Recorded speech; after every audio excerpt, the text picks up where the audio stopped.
Police Ombudsman report on the ICE protest in Spokane last year has now been released. Coming up, we're breaking down what the report found. Heat advisories continue through tomorrow, and then windy weather will bring increasing fire weather concerns into the weekend. It is KREM 2 night here at the Spokane Velocity. You'll see live interviews with the head coach and with players ahead of tonight's match against the Charlotte Independents. You won't want to miss it. Stay tuned.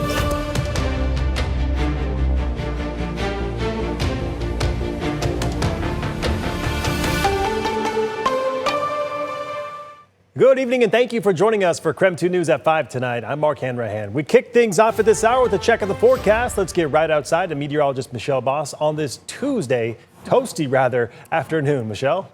Toasty Tuesday for sure. Fortunately for me, I'm not having to exert myself out here, and I personally like hotter temperatures, so I'm kind of soaking it in right now and enjoying it, not sweating at all, Mark.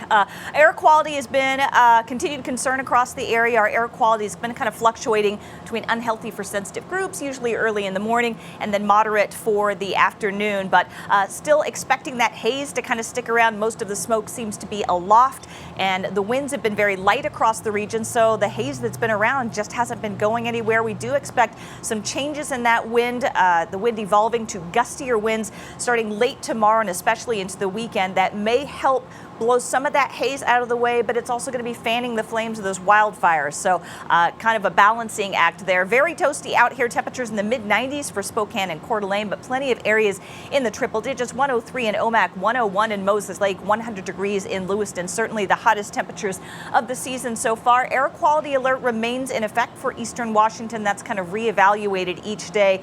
And then heat advisories will continue through tomorrow. So we're looking at similarly hot temperatures tomorrow. Red flag warnings go into effect Thursday for isolated dry lightning, a gusty thunderstorm winds, and a fire weather watch in effect for Friday and Saturday as the rest of the region sees those stronger winds, very low relative humidity, very dry conditions. We're going to be monitoring that fire danger closely, but in the short term, pretty quiet, just hot and hazy out there. Again, upper 90s tomorrow, isolated thunderstorms tomorrow afternoon and tomorrow night, and then hot, sunny, and breezy for Friday, dry and windy on Saturday. All right, sounds good, Michelle. Thank you very much. We continue to track the largest fire currently burning in the state of Washington. The Kaiser Canyon fire has reached now more than 79,000 acres. It's just 3% contained. Level 3 go now evacuations are in place for the following areas: Rebecca Lake, Belvedere, Buffalo Lake Road, Joe Moses Road, and Nespelem to Jackson Ranch on the south side of State Route 15 and Columbia River Campground. Level 2 get set evacuations are in place for the town of Nespelem. There is a community meeting tonight for information on the Kaiser Canyon fire. That meeting is at 6 p.m., just about an hour from now, at the Lucy Covington Center right there in Nespelem. In other news this evening, the Office of Police Ombuds released a report on last summer's ICE protest in downtown Spokane. That protest caused the city to declare a state of emergency and a curfew.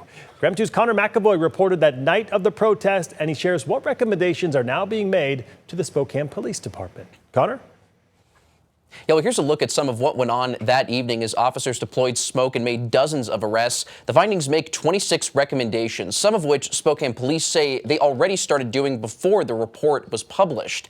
Now, the protest outside the Spokane ICE facility on June 11th, 2025 happened in response to the detainment of 2 Venezuelan men. A report from the Spokane Police Ombuds outlines 26 recommendations, including better communication with the public, more consistent dispersal orders, improved documentation, and additional training for large-scale protest responses. The report found there were at least 54 dispersal orders given over about an 80-minute period, something the office says may have created confusion about what people were expected to do. It also looks at how police communicated with people who were not part of the protest, including those attending a soccer match at one Spokane stadium after smoke drifted toward the venue.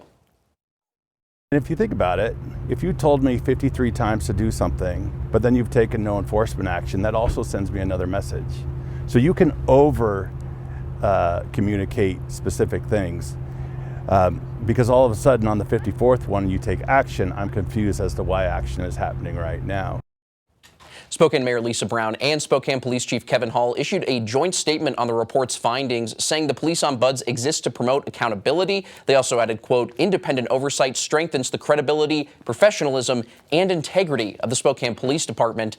Now, again, the Spokane Police Department has since made those recommendations before the report was finished, including updating their mask policies. SPD says it will continue reviewing the report's recommendations as it works to update policies and training. Connor McAvoy, KREM 2 News. It is KREM 2 night with the Spokane Velocity, and KREM 2 Sydney Schofield is down there at One Spokane Stadium right now. The Velocity hosting the Charlotte Independence. All right, Sydney, set the scene for us tonight. Hey, Mark. Here at One Spokane Stadium, a little taller than normal. I'm here with Dusty. Dusty, you want to let me down? Maybe? Okay. Perfect. It is rodeo night, and so Dusty is going to do a line dancing performance with his group tonight at the halftime show. So tell us what we can expect. All right, well, this is volunteer only, so it's just a bunch of our dancers from our community that come out, love dancing, dance every week, and just really enjoy it. So we're going to have line dancing on other sides and swing dancing. There may or may not be some people being thrown up in the air, doing some flips and tricks and somersaults and all sorts of fun stuff. So stay tuned, it's going to be a blast. Yeah, it should be a lot of fun. Very cool that they're all volunteers. And you perform all over the place. It's not just here, right? Absolutely. I'm flying out to do a wedding in Michigan in September. I throw humans in the air all over the western United States. My bride just came back with her belt buckle from the World's International Line Dancing Championship and so much more. So wow, awesome. Dusty, thank you so much. My pleasure. It should be a lot of fun out here tonight at One Spokane Stadium. The Spokane Velocity taking on the Charlotte Independence tonight. The game kicks off right at 6 o'clock. So we should have a lot of fun, and as you saw, there should be some really cool line dancing as well. The first 250 people who come tonight too are going to get a free cowbell, so that's a fun twist as well. Come on down. It should be a very fun night. We'll continue to keep you updated here from One Spokane Stadium, but for now, I'll send it back to you, Mark. Even in elections, we're human. We do make mistakes. Nearly 6,000 Spokane County voters received the wrong ballot. Coming up, we'll break down what you need to know before mailing them back in. And a bit later in the show, we'll check back in with Sydney Schofield at One Spokane Stadium as the Velocity prepare for their match tonight against the Charlotte Independence.